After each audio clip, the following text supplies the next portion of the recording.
I know you guys did the bet thing. Do we have another bet going on here this time, Jake? I mean, we just added to his contract that if he can knock me out, he'll get $500K bonus on top.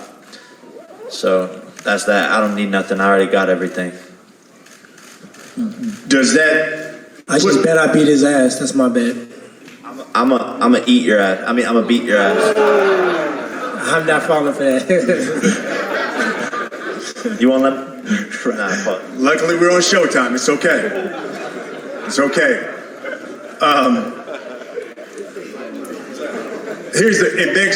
It begs this question though.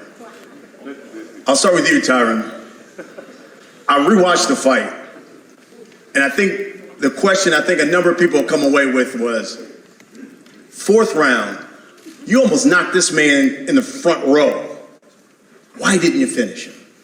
You know, one thing that you got to recognize in this sport is, you know, when people are down and wounded, they make the comment that when somebody backs against the wall, when somebody's like a wounded dog, you got to be patient. You got to be patient on trying to finish that deal off because Jake has shown in his fights. You watch the Nate Robinson fight. You watch even when he knocked out Ben Askren, he wasn't really looking at them at the time. You know, they walked forward. He looked like he was going to load it on Ben's body, and then he came over the top. And they ran in and rushed into a right hand. So, you know, you got to respect power. And I'm not going to sit up here and act like he don't have power. He does have power, and I have power. That's why you guys want to watch this fight again.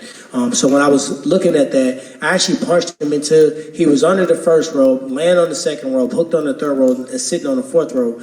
And we went into the boxing ring earlier that day, and we noticed how tall the top rope was. It was really at the back of my head. And at that point, we started measuring the second and the third rope. And that rope, those ropes are kind of really loose. So they went to tighten the rope up.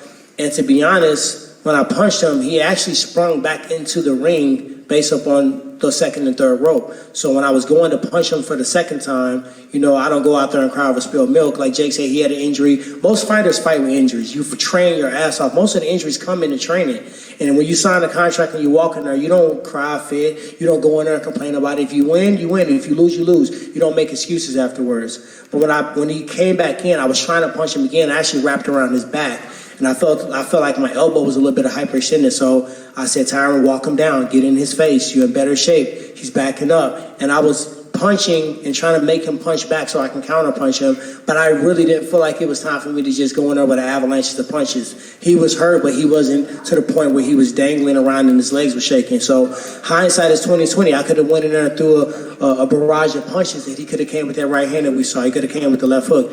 Maybe I could have did more. Maybe I could have been a little bit more active, but we're in there. You know what I mean? We're in there. We see what we see, and I gotta go off my experience on what I saw. My last UFC fight, I hit the guy, and he had Bambi legs, and I said, it's over with. And I went in there for the kill. And when I did that, he clipped me with a shot. And, you know, I wasn't thinking about let's be safe, but you got to be a professional out here. You know, this is a young kid. He hasn't really went a long fight ever. This is the first time he ever went more than 2 or 3 rounds, right? His chin has not been hit that often. He's going to be able to take a punch. So those are the things that an experienced fighter think about. So I know people wanted to see, it was more so people wanted to see me knock him out for them. You know, and I think that's why everybody, oh, you shoulda, woulda, coulda. I want to see you guys get in there and do it. Jake, I think it's important to debunk something that came about after that first fight. There was this rumor going on.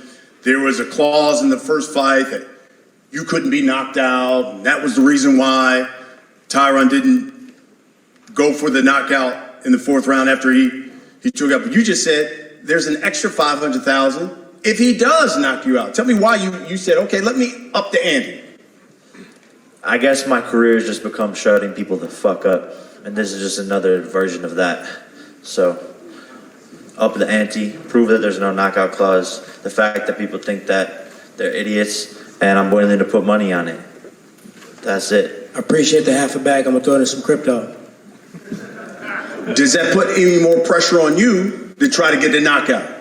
Absolutely not. If you go to the recreational center, you play some one-on-one basketball with a guy, he beats you 7 rounds to 1. Or 7 points to 1, however you want to look at it. And then you come back next Thursday and you want to beat that guy in one-on-one basketball. Just because he is going to pay you to beat him doesn't mean you can. I'm not nervous at all about that. If anything, it's my advantage. He's going to come out, try to knock me out. And like he just said, he's going to get caught because he respects my power. A lot of people online were saying, why didn't you finish him? Why didn't you finish him? Because Tyron felt my power in the first round, and he knew that if he walked into that shit, it's on the canvas. I hurt him multiple times in that fight, but some reason people don't want to talk about that.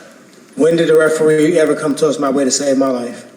When did you hurt me? When did you nearly put me to the canvas? 7th round, overhand right. Yeah, you know Picture what that's happened on my after you put overhand Instagram right? with your head I got going. back in your face like And determined. you fell forward into my arms and I caught you. I saved your life. But Guess not this what? time. Every time not I this hit time. you, you ran. Not Every this time you time. hit me, I walked you down. I got back in your face. So when you hit me, it actually made me even more pissed off. So at the end of the day, I don't know where that analogy came from with the basketball game. You lost me and everybody in this room because you definitely didn't win 7 rounds, number one. Number two, why didn't you knock me out? If you hit me with the hardest shots, why didn't it make me back up? Why were you the one to run it the whole time?